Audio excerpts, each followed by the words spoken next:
আসসালামু আলাইকুম রহমতুল্লাহ বরকাতুহ। সম্মানিত প্রিয় মুসলিম ভাই ও বোনেরা, আর ইসলামিক টিভির পক্ষ থেকে সকলকে জানাই আন্তরিক মোবারকবাদ। আজকে আপনাদের মাঝে আলোচনা করব 5 ওয়াক্ত নামাজের সময়সূচি, তাহাজ্জুদ, সেহরির শেষ সময়, ইফতারের শেষ সময়, নামাজের নিষিদ্ধ ওয়াক্তসমূহ, সূর্যোদয় সূর্যাস্তের সময়সূচি, প্রত্যেকটা জেলা বিভাগগুলোর নামাজের সময়সূচিগুলো আপনাদের মাঝে আলোচনা করব। তো আজকে মঙ্গলবার 8 এপ্রিল 2025 ইংরেজি, 25শে চৈত্র 1431 বাংলা, 9 শাওয়াল 1446 হিজরি, ঢাকার মধ্যে পার্শ্ববর্তী এলাকার নামাজের সময়সূচি তুলে ধরছি।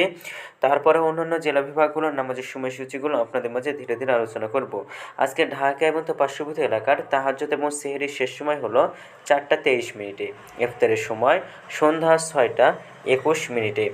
আজকে ফজরের নামাজের রক্ত শুরু হবে 4টা 28 মিনিটে, ফজরের নামাজের রক্ত শেষ হবে 5টা 44 মিনিটে।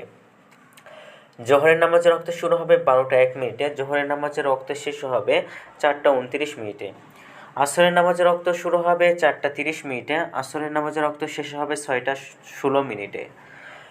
মাগরিবের নামাজের রক্ত শুরু হবে 6টা 18 মিনিটে, মাগরিবের নামাজের রক্ত শেষ হবে 7টা 32 মিনিটে। এশার নামাজের রক্ত শুরু হবে 7টা 33 মিনিটে এবং শেষ হবে 4টা 27 মিনিটে। নামাজের নিষিদ্ধ ওয়াক্ত হলো 3টার সময়, সকালে 6টা 45 5টা 45 থেকে নিয়ে 6টা পর্যন্ত, দুপুরে 11টা 55 থেকে 12টা পর্যন্ত এবং সন্ধ্যায় 6টা 2 থেকে 6টা 17 পর্যন্ত। এর মাঝখানে যতটুকু সময় থাকবে এই সময়ের মধ্যে আপনারা কোনো প্রকার নামাজ আদায় করতে আপনারা পারবেন না।